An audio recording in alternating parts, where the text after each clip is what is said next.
Hello friend, मैं आनंद राज। आप सब भी देखिए, बिहार में स्टेट का एग्ज़ाम आपका 4 तारीख से स्टार्ट हो रहा है। जो सोशल साइंस का एग्ज़ाम है वो 6 तारीख से 6 सितंबर से होगा। तो जो सिलेबस दिया हुआ है आपका एसएसटी का यानी सोशल स्टडी का, उसमें आपका जो सिलेबस के अकॉर्डिंग हम आपको मतलब मेन पॉइंट और इसका ऑब्जेक्टिव क्वेश्चन, ये तो आपका मेन पॉइंट हो गया जो सिलेबस दिया था। और उसके बाद इसका ऑब्जेक्टिव क्वेश्चन यहाँ आपको मिल जाएगा। पूरा वीडियो देखिए, 4 चैप्टर का हम करवाएं। देखिए, आप सिलेबस देखिएगा तो सिलेबस आपको यहाँ मिल जाएगा। देखिए, सिलेबस आप देखे होंगे तो देखिए, आपका पहला जो था भौगोलिक खोज, अमेरिकी स्वतंत्रता संग्राम, फ्रांस की क्रांति और आपका प्रथम विश्व युद्ध और द्वितीय विश्व युद्ध, इस 4 टॉपिक को इस वीडियो में आपको क्लियर किया जाएगा। फिर उसके बाद 4 टॉपिक नाजीवाद और हिटलर, आदिवासी समाज, कृषि और खेतिहर समाज और राष्ट्र संघ, ये 4 चैप्टर आपको कल आपको प्रोवाइड करवा दिया जाएगा। 6 से पहले आपको मेन टॉपिक सब वो करवा दिया जाएगा, समझे।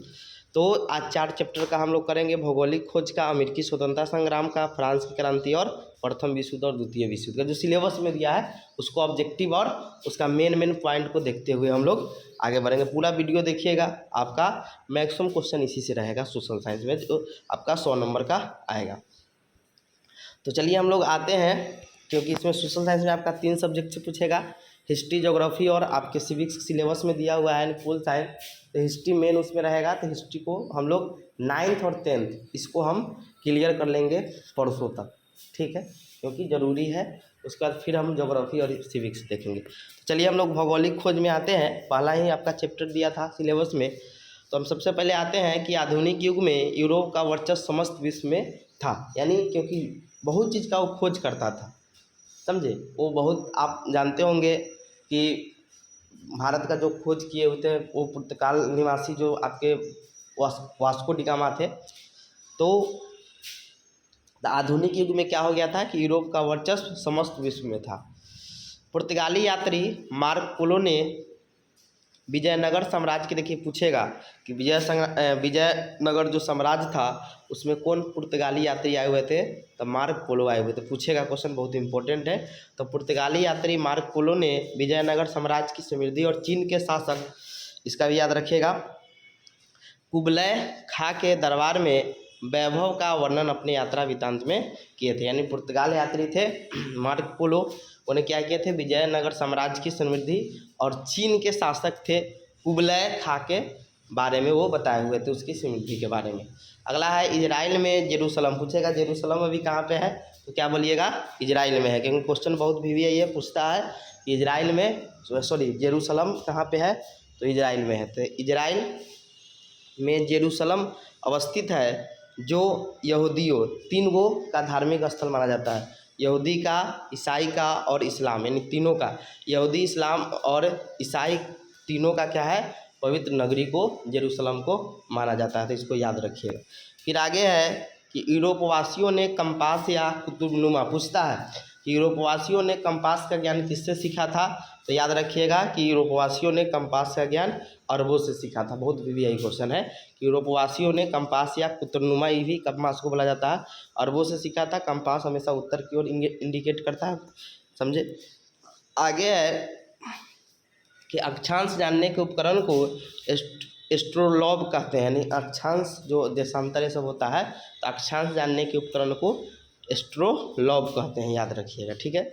आगे है पुर्तगाली वासियों ने एक नई किस्म के हल्के और तेज चाल से चलने वाले जहाज कैरावल बनाए थे। पूछेगा कि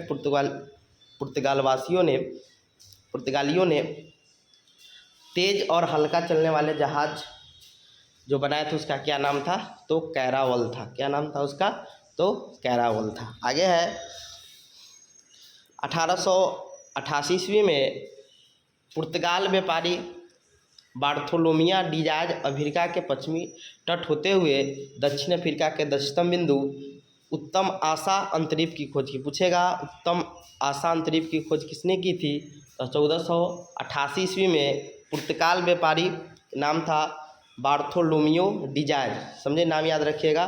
बार्थोलोमियो डियाज ने दक्षिण अफ्रीका के पश्चिमी तट होते हुए इसका खोज किया था, तो दक्षिण अफ्रीका के दक्षिणतम बिंदु उत्तम आशा अंतरिक्ष की खोज की थी। आगे है 1942 ईस्वी में, 42 नहीं होगा यहाँ पर, इसको ठीक कर लीजिएगा, उल्टा लिखा गया है, 1492 ईस्वी याद रखिएगा, गलती लिखा हुआ है, ठीक कर लीजिएगा। 1492 ईस्वी में, यहाँ 1492 कर लीजिएगा। 1492 ईस्वी में क्रिस्टोफर कोलंबस ने अमेरिका की खोज की थी, समझ गए।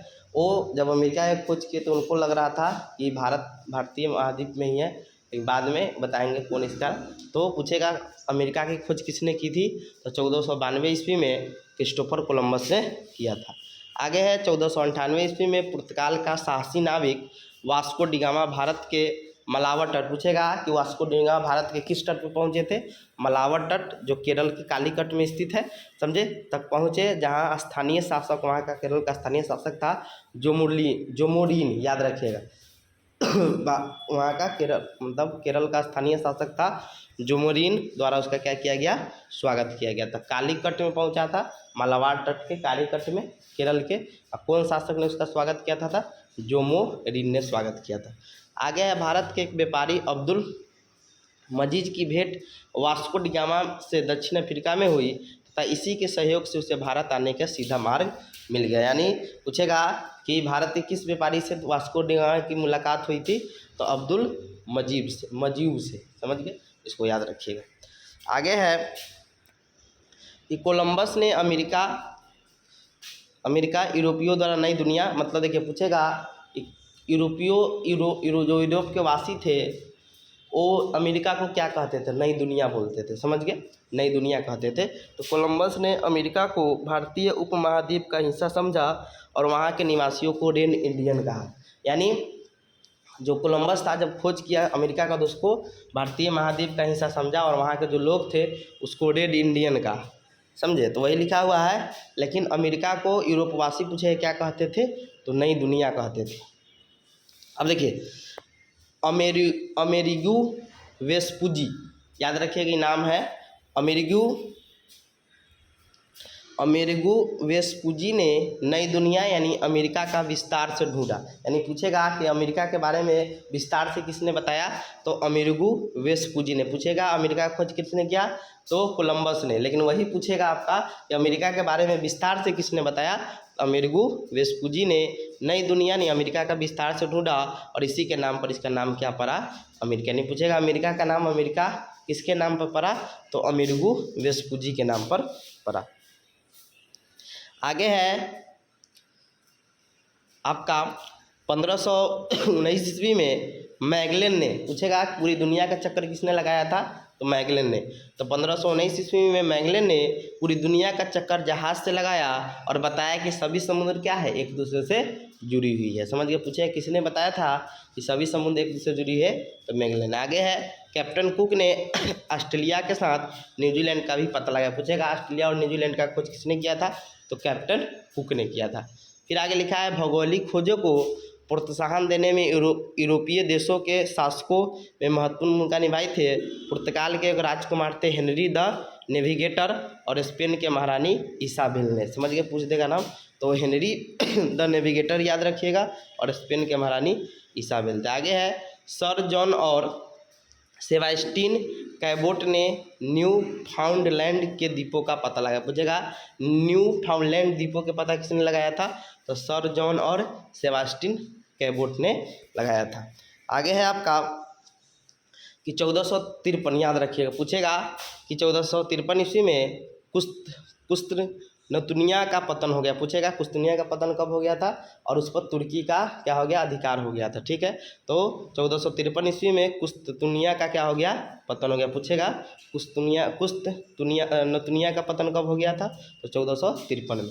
अब देखिए भारत में यूरोपीय कंपनियों का आगाज पूछ देता है कि भारत में कौन कंपनी सबसे पहले आया, तो सबसे पहले आपका पुर्तगाल आया था। पूछेगा सबसे पहले पुर्तगाल यानी वास्को डिगामा सबसे पहले आए थे, तो सबसे पहले कौन आया, पुर्तगाल। उसके बाद ईस्ट इंडिया कंपनी आया यानी अंग्रेज आए, ईस्ट इंडिया कंपनी। उसके बाद फिर डच आया, तो पुर्तगाल आया 1498 में, ईस्ट इंडिया कंपनी आई 1600 में, समझे। फिर उसके बाद आपके डच जो है 1602 में आए। फिर उसके बाद डच के बाद डेनिश आए, डच के बाद कौन आए, डेनिश आए। डेनिश के बाद फिर आपके फ्रांस आए, डच आए आपके 1602 में, डेनिश आए 1616 में, फ्रांस आए आपके 1664 में, और सबसे लास्ट में स्वीडिश आया आपका 1731 में। तो याद रखिएगा, सबसे पहले आपका पुर्तगाल आया था, उसके बाद ईस्ट इंडिया कंपनी, तब डच, उसके बाद डेनिश, तब फ्रांसीसी, तब स्वीडिश आया था। समझ गए, इसको याद रखिएगा। अब इस पर हम कुछ ऑब्जेक्टिव क्वेश्चन करते हैं, भौगोलिक चैप्टर खत्म हो गया। ऑब्जेक्टिव पे आते हैं, तो पूछेगा पहला क्वेश्चन है कि वास्को डी गामा कहाँ का यात्री था। तो वास्को डी गामा आपका पुर्तगाल का यात्री था। फिर है यूरोप वासियों ने दिशा सूचक यंत्र का प्रयोग किससे सीखा था। तो अरबों से सीखा था। फिर अगला है उत्तम आसान द्वीप की खोज किसने की थी। तो अभी बताए हैं डियाज बाथो लोमियो ने किया था। वास्को डी गामा भारत का खोज किया था। कोलंबस आपका अमेरिका किया था। मैगलन पूरा विश्व का चक्कर लगाया था और बताया था कि सभी समुद्र एक दूसरे से क्या है, जुड़ी हुई है। अगला है अमेरिका खोज किस वर्ष हुई थी। 1492 ईस्वी में हुई थी। अगला है भारत का पूछा तो 1498 हो जाता।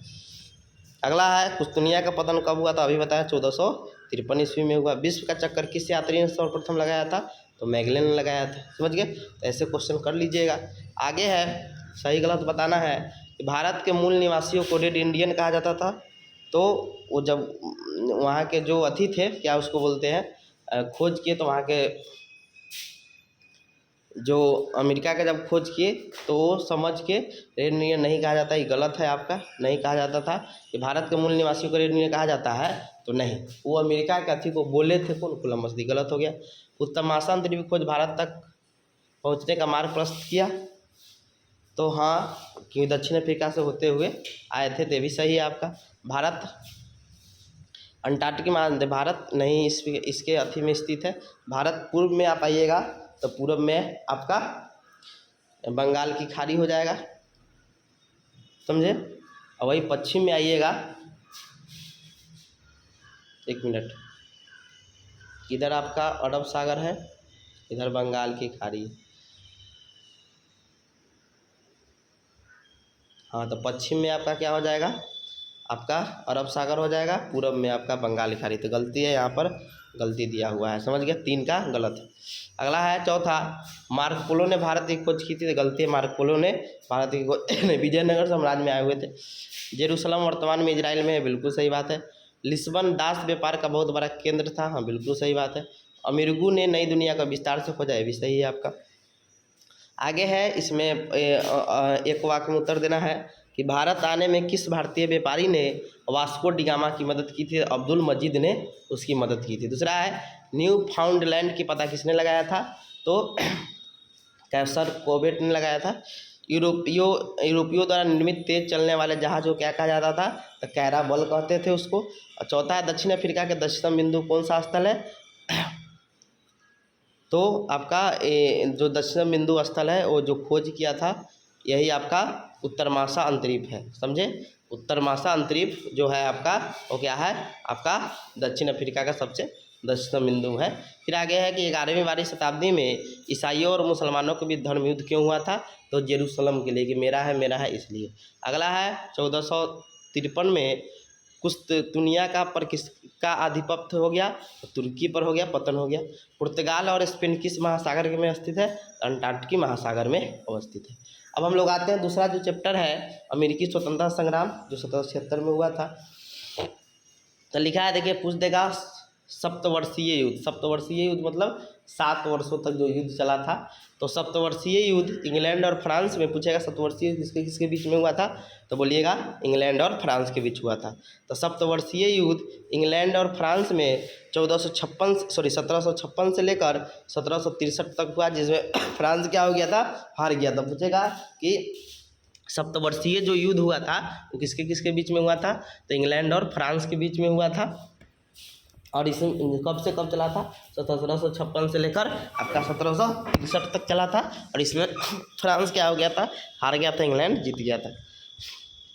अब देखिए, सप्तवर्षीय युद्ध में अमेरिका से फ्रांस के हारने के बाद पोलार्ड ने कहा था कि फ्रांस की पराजय ने अमेरिकी वासियों की स्वतंत्रता की इच्छा को दर्शाया है।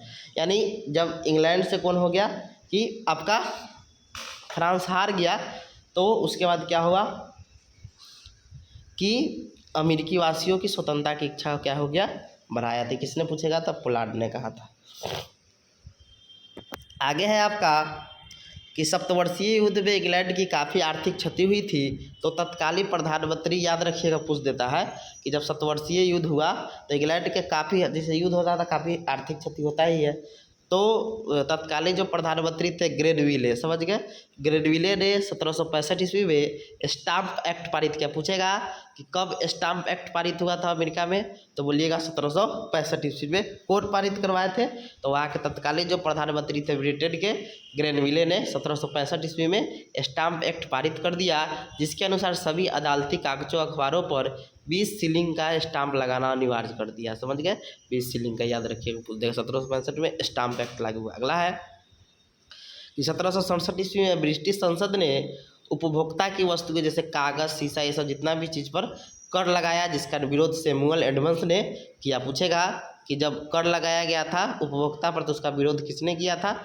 सैमुअल एडम्स ने किया, और एक नारा भी दिया था कि प्रतिनिधित्व नहीं तो कर नहीं। पूछेगा प्रतिनिधित्व नहीं तो कर नहीं किस स्वतंत्रता आंदोलन का नारा है, तो बोलिएगा अमेरिकी स्वतंत्रता संग्राम का है। किसने दिया था, तो सैमुअल एडम्स ने कहा था प्रतिनिधित्व नहीं तो, प्रतिनिधि मतलब कि संसद में हमारा प्रतिनिधि नहीं है तो हम कर नहीं देंगे।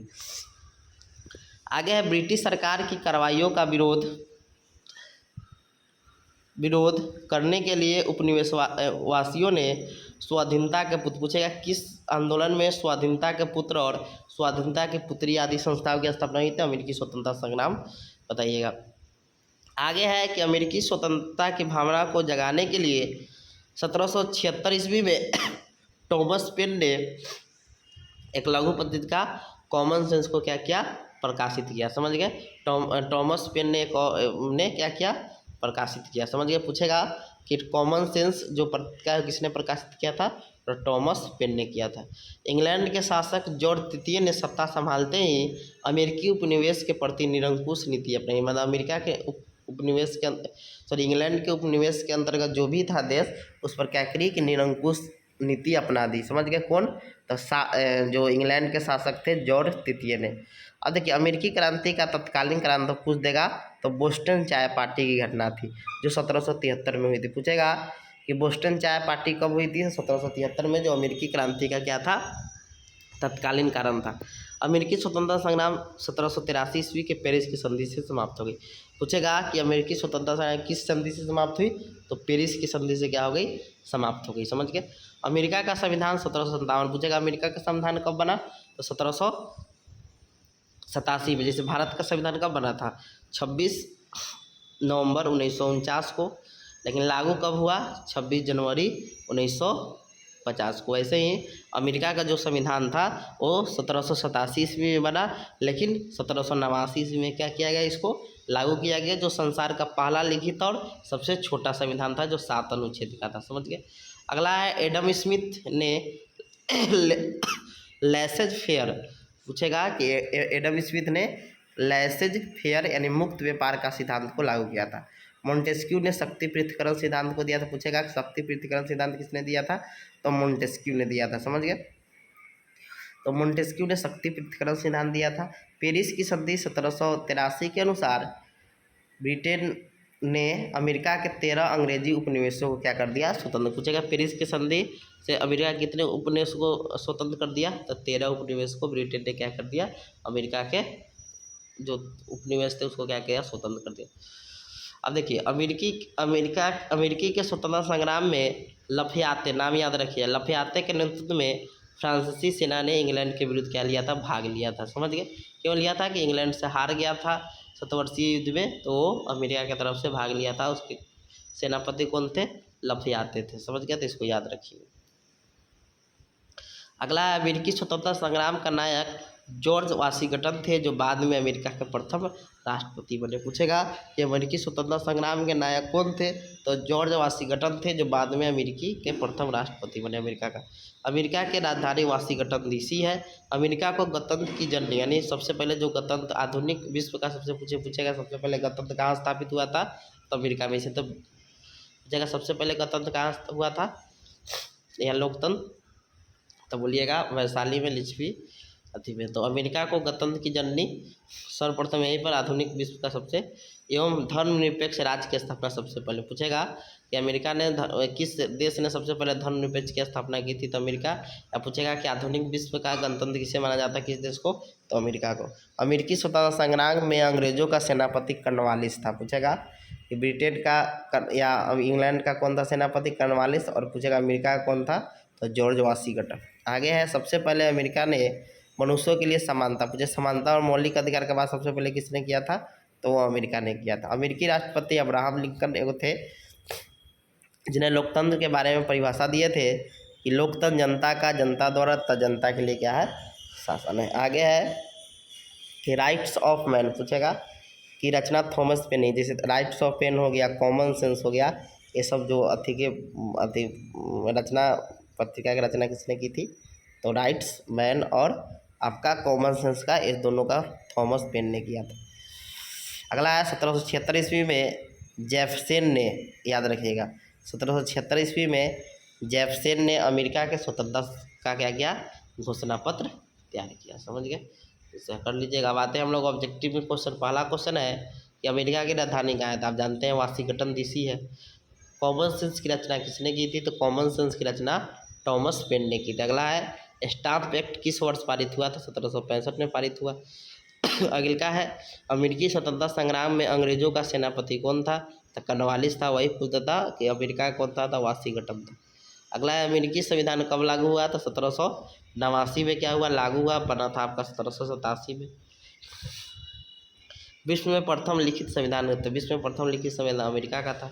किस संधि के द्वारा अमेरिकी स्वतंत्रता संग्राम मान्यता मिली, तो आपको पेरिस की संधि से, जो 1783 में हुआ था। आगे है आपका अमेरिकी स्वतंत्रता संग्राम, अमेरिकी का सेनापति कौन था, वाशिंगटन डीसी था।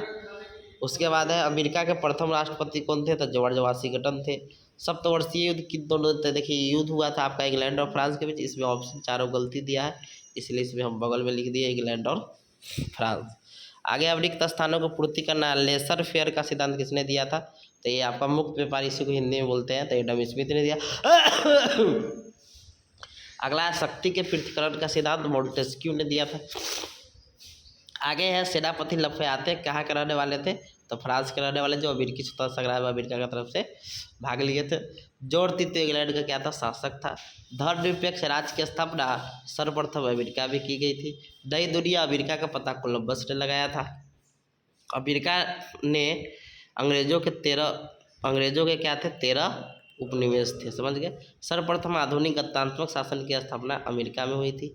अमेरिका स्वतंत्रता संग्राम का तत्कालीन कारण बोस्टन चाय पार्टी की घटना थी। राइट्स ऑफ मैन की रचना थॉमस पेन ने की है। इतना क्वेश्चन जो करवा रहे हैं बहुत इंपॉर्टेंट है, कर लिया। अगला है सही गलत है कि जॉर्ज वाशिंगटन अमेरिका के प्रथम प्रधानमंत्री नहीं थे, राष्ट्रपति थे। गलत है। अमेरिका यूरोप में नहीं आता है, उसको उत्तरी अमेरिका में आता है, तो भी गलत है। अमेरिकी स्वतंत्रता संग्राम द्वारा स्वाधीन, ये तो सही बात है। अमेरिका को कोलंबस नहीं किया था, तो ये गलत है, कोई आता। आगे है कि अमेरिकी स्वतंत्रता संग्राम में फ्रांस ने इंग्लैंड का साथ दिया था। इंग्लैंड का नहीं, अमेरिका का दिया था। गलत है। अमेरिकी स्वतंत्रता घोषणा पर जेफरसन ने तैयार किया था, बिल्कुल सही बात है। स्टाम्प एक्ट ये भी सही है। अब आते हैं हम लोग फ्रांस की राजक्रांति, जो 1789 में हुआ था। तो पहला लिखा हुआ है फ्रांस की राजक्रांति 1789 ईस्वी में लुई 16वां के शासनकाल में हुआ था। पूछेगा कि फ्रांस का राजक्रांति किसके शासनकाल में हुआ था, तो लुई 16वां के शासनकाल में हुआ था। उस समय फ्रांस में सामंती व्यवस्था, सामंती का मतलब होता है कि सबसे शीर्ष पद पर कौन रहेगा, राजा रहेगा। उसके बाद आपके पादरी आते थे, तब कुलीन आते थे, तब एक कृषक, ये सब ऐसे था। सामंती व्यवस्था में राजा सर्वोच्च सत्ताधारी स्थान पर होता था और सबसे नीचे स्थान पर निर्धन किसान या दास होते थे। लुई 16वां का विवाह ऑस्ट्रेलिया के राजकुमारी मेरी अंतोयनेत से हुआ था, जो बहुत बड़ी निरंकुश खर्चीली थी। फ्रांस के राजक्रांति के समय फ्रांस का मुद्रा लिवरो थी, अभी यूरो है। यानी पूछेगा जब फ्रांस की राजक्रांति था उस समय अमेरिका की मुद्रा क्या थी, तो लिवरो थी, अभी हो गया यूरो, जो 2002 में इसको मिला। आगे है लुई 16वां अत्यधिक निरंकुश, फिजल खर्च एवं अयोग्य शासक था। आगे है मैं ही राज्य हूँ और मेरे शब्द ही कानून है, एक कथन लुई 14वां का था, बहुत खतरनाक था। आगे है राजा की निरंकुशता पर अंकुश लगाने के लिए फ्रांस में पालेमा नामक संस्था थी, यानी निरंकुश है और उसकी अंकुश लगाने के लिए क्या थी, पालमा। जैसे मान लीजिए अभी ये भारत में है तो कुछ गड़बड़ होता है, सुप्रीम कोर्ट है ना, उसको अति करने के लिए। आगे है फ्रांसीसी समाज की 3 स्टेट यानी 3 श्रेणी। पूछेगा कि फ्रांसीसी राज क्रांति के समय फ्रांस में समाज कितने स्टेट में बटी थी, तो 3 स्टेट में। प्रथम स्टेट में पादरी आते थे, दूसरे स्टेट में कुलीन वर्ग आते थे, और तीसरे स्टेट में आपके व्यापारी, व्यवसायी, जज, शिक्षित वकील, शिक्षित वर्ग, किसान, नौकर, मजदूर, ये सब आते थे। प्रथम स्टेट पादरी तथा दूसरे स्टेट कुलीन को कर नहीं, टैक्स नहीं देना पड़ता था, जबकि तीसरे स्टेट को कर देना होता था। तीसरे स्टेट में शामिल डॉक्टर, वकील, जज, अध्यापक, व्यापारी, शिक्षक, लेखक आदि जो शहर में रहते थे उन्हें मध्यम वर्ग कहा या बुर्जुआ वर्ग कहा गया था, यानी मध्यम वर्ग। ये फ्रांस की राजक्रांति महत्वपूर्ण की कि इन्हीं को शोषण ज़्यादा होता था कि पढ़े लिखे भी है तब भी टैक्स दे रहे हैं, ये सब चीज़ था। यही लोग क्रांति को सबसे पहले आगे बढ़ाए थे। अर्थात बुर्जुआ वर्ग न तो कुलीन थे न ही किसान थे, लेकिन ये लोग धनी थे, यानी न किसान थे न कुलीन थे, लेकिन फिर भी वो धनी में थे, समझ गए, डॉक्टर थे ये सब। मध्यम वर्ग में सबसे अधिक असंतोष था, क्योंकि ये लोग सुयोग और संपन्न होते भी इन्हें कुलीन जैसे सम्मान प्राप्त नहीं था, यानी पैसा भी था, पढ़ा लिखे भी थे, लेकिन फिर भी इनको क्या था, मध्यम वर्ग या बुर्जुआ वर्ग था, उनको सम्मान नहीं मिलता था। फ्रांस की क्रांति का सबसे महत्वपूर्ण नारा समानता था, जिसे मध्यम वर्ग ने दिया था। समझ 3 उसका नारा था, समझे, स्वतंत्रता, समानता और बंधुत्व, याद रखिएगा, स्वतंत्रता, समानता, बंधुत्व। लेकिन उसमें जो समानता का नारा दिया था वो आपका बुर्जुआ या मध्यम वर्ग दिया था। अब आते हैं फ्रांस में क्रांति के पूर्व में कुलीन लड़ते थे और पुजारी पूजा कराते थे, समझ गए, पादरी होगा या पुजारी नहीं होगा, पादरी पूजा कराते। आगे है चल आगे फ्रांस में किसान को भूमि कर टेले चुकाना पड़ता था, यानी फ्रांस में जो किसान को जो भूमि कर टेले को क्या करना पड़ता था, चुकाना पड़ता था। फ्रांस में एक धार्मिक कर तीठे देना पड़ता था। पूछेगा फ्रांस में जो धार्मिक कर था उसका क्या नाम था, तीठे, और जो आर्थिक कर था, जो भूमि कर था, उसे टेले कहा जाता था। टेलारी याद रखिएगा, उससे याद रहेगा। अगला लेटर्स द कैचेट, फ्रांस में बिना अभियोग को गिरफ्तारी, जिससे आपका भारत में आपका रोलेट एक्ट आया था, वैसे ही लेटर्स द कैचेट फ्रांस में बिना अभियोग के गिरफ्तार वारंट था। फ्रांसीसी क्रांति में वॉल्टेयर, मॉन्टेस्क्यू और रूसो ने सर्वाधिक योगदान दिया था। फ्रांसीसी क्रांति एक मध्यवर्गीय क्रांति, यानी मध्यम वर्ग उसको स्टार्ट किया था। मॉन्टेस्क्यू ने अपनी पुस्तक विधि की आत्मा, द स्पाइट ऑफ लॉ, ने सरकार के 3 अंगों, कार्यपालिका, विधायिका तथा न्यायपालिका को अलग रखने के विषय में शक्ति पृथक्करण सिद्धांत दिया। यानी पूछेगा द स्पाइट ऑफ लॉ किसने दिया था, विधि की आत्मा, तो मॉन्टेस्क्यू ने अपनी पुस्तक में, इसमें उसने शक्ति के पृथक्करण, कार्यपालिका, न्यायपालिका, विधायिका के बंटवारा की बात की थी। रूसो की प्रसिद्ध पुस्तक सामाजिक संविदा यानी सोशल कॉन्ट्रैक्ट थी। कानून की आत्मा भी जो थी वो मॉन्टेस्क्यू की थी। लेटर्स ऑन इंग्लिश वॉल्टेयर की रचना थी, लेटर्स ऑफ इंग्लिश वॉल्टेयर की रचना थी। आगे है डिदरो के विहद ज्ञान कोश। पूछेगा डिदरो ने किसका अधिक लेख प्रकाशित किया था, विहद ज्ञान कोश, जिसे साइक्लोपीडिया कहा जाता है। इंग्लैंड में गौरवपूर्ण क्रांति 1688 ईस्वी में जेम्स द्वितीय के शासनकाल में हुई थी। 14 जुलाई 1789 को क्रांतिकारियों ने वेस्टिल के कारागिर के फाटक को तोड़कर बंदियों को मुक्त कर दिया। तब से 14 जुलाई को स्वतंत्रता दिवस या राष्ट्रीय दिवस के रूप में स्वतंत्रता दिवस या राष्ट्रीय दिवस के रूप में मनाया गया। 14 जुलाई को फ्रांस में राष्ट्रीय दिवस या स्वतंत्रता दिवस मनाया जाता है।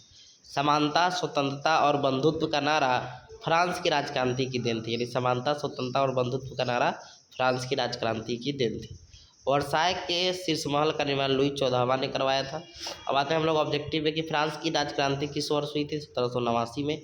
वेस्टिल का पतन कब हुआ था, 14 जुलाई 1789 को, जिसके बाद 14 जुलाई को स्वतंत्रता मनाते हैं अमेरिका में, फ्रांस में। प्रथम स्टेट में कौन आते, प्रथम में आपके पादरी आते थे। द्वितीय स्टेट में कौन आते, द्वितीय में कुलीन आते थे। तृतीय स्टेट में कौन शामिल होते थे, न्यायाधीश थे, जज थे, किसान थे, सब आते थे। वेल्टेयर क्या था, तो एक लेखक था। रूसो किस सिद्धांत का समर्थक थे, तो उसमें जिनका शोषण करना उसमें जनता की इच्छा को ये समर्थक थे। आगे है मॉन्टेस्क्यू कौन सी पुस्तक लिखी, तो विधि की आत्मा, समझे। दास कैपिटल आपके लिखे हुए कार्ल मार्क्स, बृहद ज्ञानकोश दिदरे लिखे हुए हैं, और सामाजिक संप्रभुता रूसो के द्वारा। अब आते हैं फ्रांस की राजक्रांति। वहाँ का राजा कौन था? तो लुई 16वां। फ्रांस में स्वतंत्रता दिवस कब मनाया जाता है? 14 जुलाई को। रिक्त स्थानों की पूर्ति करना है। लुई 16वां सन 1774 ईस्वी में फ्रांस की गद्दी पर बैठा था, यानी 1774 ईस्वी में। मेरी अंतोयन लुई 16वां की पत्नी थी। फ्रांस की संसदीय व्यवस्था संस्था को स्टेट जनरल कहा जाता था, यानी फ्रांस की जो संसदीय संस्था थी उसको क्या कहते थे? स्टेट जनरल कहते थे। ठेका पर पैसा वसूलने वाले पूंजीपतियों को टैक्स फार्मर कहा जाता था। आगे है शक्ति पृथ्वीकरण के सिद्धांत की स्थापना मोंटेस्क्यू ने की थी। रूसो की प्रसिद्ध पुस्तक सामाजिक संविदा थी। 17 अगस्त 1789 को फ्रांस की नेशनल असेंबली ने मानव एवं नागरिकों के अधिकार की क्या की? घोषणा की। जैकोबिन दल का प्रसिद्ध नेता रॉबस्पियर था। दास प्रथा का अंतिम रूप से उन्मूलन 1848 ईस्वी में हुआ। फ्रांसीसी महिलाओं को मतदान देने का अधिकार 1946 ईस्वी में मिला। अब आते हैं हम लोग, चौथा चैप्टर है विश्व युद्धों का इतिहास, यानी प्रथम युद्ध और द्वितीय विश्व युद्ध को इसमें हम लोग पढ़ेंगे। अब आगे है कि 1905 ईस्वी में रूस और जापान का युद्ध हुआ, जिसमें रूस हार गया और जापान जीत गया। छोटा देश था जापान, फिर भी रूस को हरा दिया, जिसमें मध्यस्थता अमेरिकी राष्ट्रपति रूजवेल्ट ने की थी। तुर्की साम्राज्य तथा, याद रखिएगा, तुर्की साम्राज्य तथा ऑस्ट्रिया हंगरी में, तुर्की साम्राज्य और ऑस्ट्रिया हंगरी में सलाव जाति अधिकांश ने पूछा किस जाति निवास करते ज़्यादा? तो सलाव जाति। अब देखिए, ऑस्ट्रिया की राजधानी अब वियना है और हंगरी की राजधानी क्या है? बुडापेस्ट। अभी आगे है कि 1912 ईस्वी में जर्मनी ने इम्पेक्टर नामक जहाज़ बनाया, जो उस समय का सबसे बड़ा जहाज़ था। पूछेगा कि इम्पेक्टर क्या था? एक जहाज़ था जो उस समय का सबसे बड़ा जहाज़ था। यूरोप में गुटबंदी का जन्मदाता जर्मनी के गुटबंदी में गुट के रूप में बट के बिस्मार्क को माना जाता है, यानी यूरोप में गुटबंदी का जो जन्मदाता है वो जर्मनी के चांसलर बिस्मार्क को माना जाता है। 1882 ईस्वी में एक त्रिगुट बना। पूछेगा कब त्रिगुट बना? था 1882 ईस्वी में, जिसमें जर्मनी, ऑस्ट्रेलिया, हंगरी पहले एक था, बाद में अलग हुआ था ऑस्ट्रेलिया, याद रखिएगा, उसी में था हंगरी। ऑस्ट्रेलिया, हंगरी एवं इटली, यानी त्रिगुट बना, जिसमें जर्मनी, ऑस्ट्रिया और इटली शामिल था। यह त्रिगुट बिस्मार्क ने फ्रांस के विरुद्ध बनाई थी, यानी फ्रांस के विरुद्ध लड़ने के लिए। प्रथम विश्व युद्ध 1914 से 1918 तक चला। प्रथम विश्व युद्ध का तत्कालीन कारण ऑस्ट्रिया के राजकुमार जो आर्क ड्यूक फर्डिनेंड की बोस्निया की जो राजधानी साराजेवो में क्या करती की थी? हत्या कर दी गई थी 28 जून 1914 को। एक महीना बाद, यानी 28 जुलाई 1914 को प्रथम विश्व युद्ध की शुरुआत मानी जाती है। ऑस्ट्रिया द्वारा सर्बिया पर आक्रमण कर ऑस्ट्रिया किस पर आक्रमण किया था? सर्बिया पर। प्रथम विश्व युद्ध में संपूर्ण विश्व दो खेमे में बट गया, मित्र राष्ट्र और धुरी राष्ट्र। धुरी राष्ट्रों का नेतृत्व जर्मनी कर रहा था, इसमें शामिल अन्य देश थे ऑस्ट्रिया, हंगरी और इटली, और मित्र राष्ट्रों में इंग्लैंड, जापान, अमेरिका, रूस और फ्रांस थे।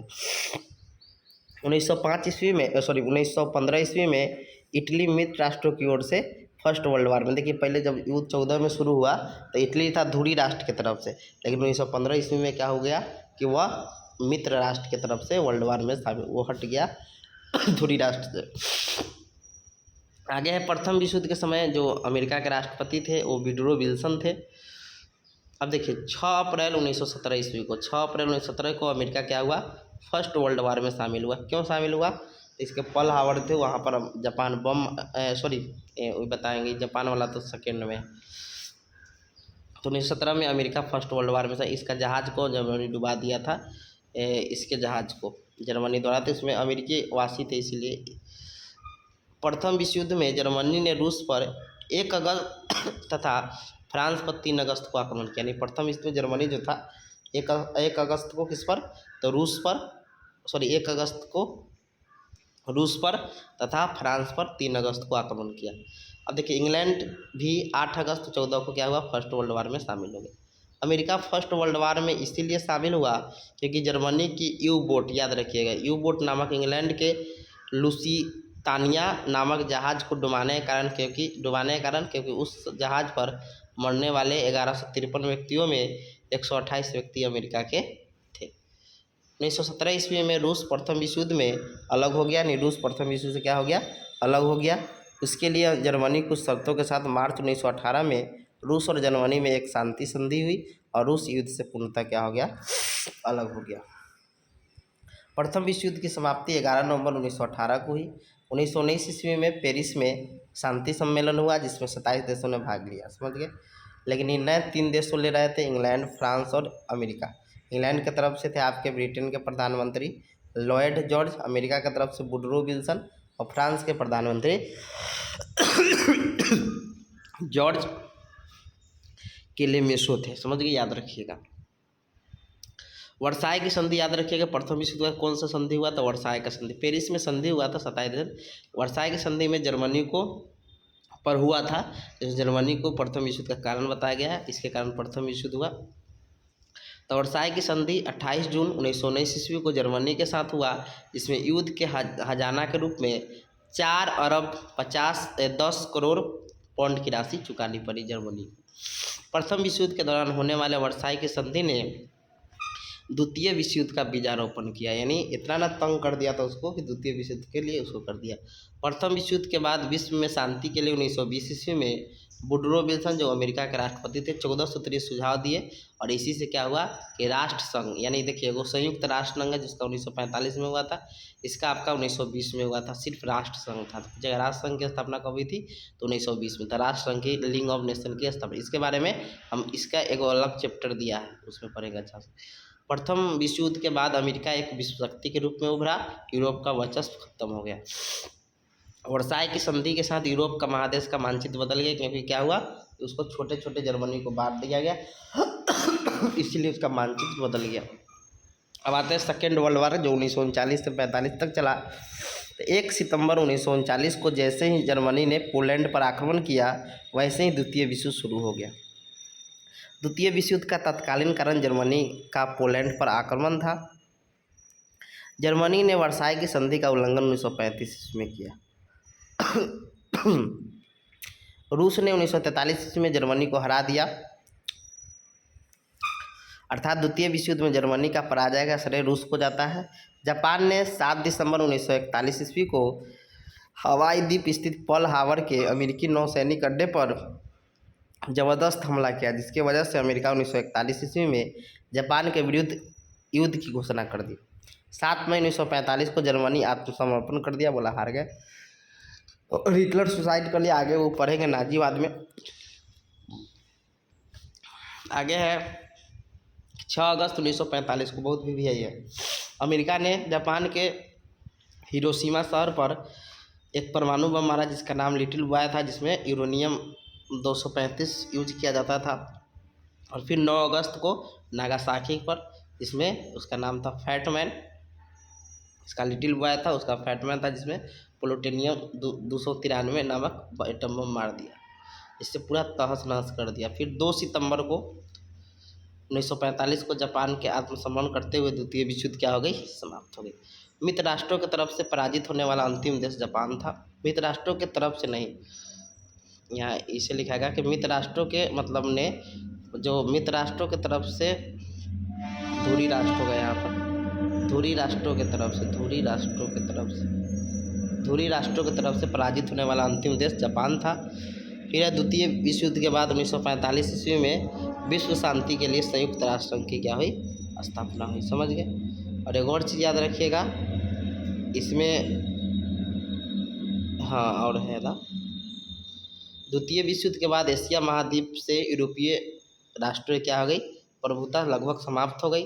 धुरी राष्ट्रों की तरफ से सबसे पहले सेकेंड वर्ल्ड वार में आत्मसमर्पण किया फिनलैंड, और सेकेंड वर्ल्ड वार में मित्र राष्ट्र की तरफ से अमेरिका था, सोवियत संघ था यानी रूस, फ्रांस और ब्रिटेन, और धुरी राष्ट्र की तरफ से जर्मनी, इटली, जापान मेन देश थे। वर्साय की संधि को आरोपित संधि भी कहते हैं। अब आते हैं हम लोग प्रथम विश्व युद्ध कब आरंभ हुआ था, तो 1939 में, सॉरी प्रथम बोला था 14 में हो जाएगा, द्वितीय 39 में हुआ था, तो ये क्या हो जाएगा 14। फिर है प्रथम विश्व युद्ध में किसकी हार हुई थी, तो जर्मनी जीता था, रूस तो हल्के हो गया था। जर्मनी की, सॉरी अमेरिका का क्या हुआ था, जीता था, रूस भी अलग हो गया था, इंग्लैंड भी जीता था, यहाँ पर जर्मनी हो जाएगा, जर्मनी क्या हुई थी हार हुई थी। वर्साय की संधि इसी पर हुआ था 1919 में। 1917 में कौन सा देश प्रथम युद्ध से अलग हो गया था, रूस। वर्साई की संधि के फलस्वरूप इनमें किस महादेश का मानचित्र बदल गया? तो यूरोप का। त्रिकूट समझौते में शामिल थे जर्मनी, ऑस्ट्रेलिया और इटली। द्वितीय विश्व युद्ध कब आरंभ हुआ? तो 1939 में। जर्मनी को पराजित करने का श्रेय किस देश को जाता है? तो रूस को जाता है। द्वितीय विश्व युद्ध में कौन सा देश पराजित हुआ? तो जर्मनी। जापान तो आत्मसमर्पण किया था, तो जर्मनी हो जाएगा जो रूस से पराजित हुआ था। अगला है द्वितीय विश्व युद्ध में अपना पहला एटम बम कहाँ गिराया गया था? तो पहला हिरोशिमा में और दूसरा आपका नागासाकी में गिरा था 6 अगस्त को 45 में, एक गिरा था 9 अगस्त को। यहाँ पर लिटिल बॉय, यहाँ पर फैटमैन। यूरेनियम 235, यूरेनियम 239 का, प्लूटोनियम 293 का प्रयोग किया गया था। आगे है द्वितीय विश्व युद्ध कब अंत हुआ? तो 1945 में। यानी जैसे ही जापान आत्मसमर्पण किया वैसे ही युद्ध समाप्त हो गया। अब आते हैं भरने वाले में कि द्वितीय विश्व युद्ध के फलस्वरूप डैश साम्राज्यों का पतन हो गया। तो यूरोपीय साम्राज्यों का क्या हो गया? पतन हो गया। जर्मनी का डैश पर आक्रमण यानी पोलैंड पर जैसे आक्रमण किया 39 में, वैसे ही द्वितीय विश्व युद्ध आरंभ हो गया। तो यहाँ पर होगा यूरोपीय साम्राज्यों का पतन हो गया। दूसरा में हो जाएगा पोलैंड। तीसरा में धुरी राष्ट्रों में डैश ने, तो फिनलैंड ने क्या किया? सबसे पहले आत्मसमर्पण किया। आगे है डैश की संधि की शर्तें द्वितीय विश्व युद्ध के लिए उत्तरदायी थी? तो वर्साई की संधि, यही द्वितीय विश्व युद्ध का कारण था, जिसे आरोपित संधि भी कहते हैं, नहीं जर्मनी के साथ किया गया।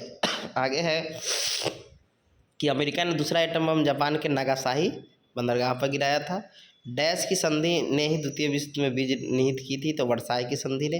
प्रथम विश्व युद्ध के बाद एक विश्व शक्ति बन के उभरा? तो अमेरिका एक विश्व शक्ति बन के उभरा। प्रथम विश्व युद्ध के बाद मित्र राष्ट्रों ने जर्मनी के साथ वर्साई की संधि की थी। राष्ट्रसंघ की स्थापना का श्रेय अमेरिका के राष्ट्रपति वुडरो विल्सन को जाता है। और राष्ट्रसंघ की स्थापना कब हुई थी? 1920 में हुई थी। तो ये हो गया 4 चैप्टर का, और उधर 4 चैप्टर है, तो इसका कल आपका सुबह में वीडियो मिल जाएगा। फिर उसके बाद 9th का खत्म हुआ, 10th का एक ही दिन में कोशिश करेंगे ख़त्म करने का। समझ गए? Thank you.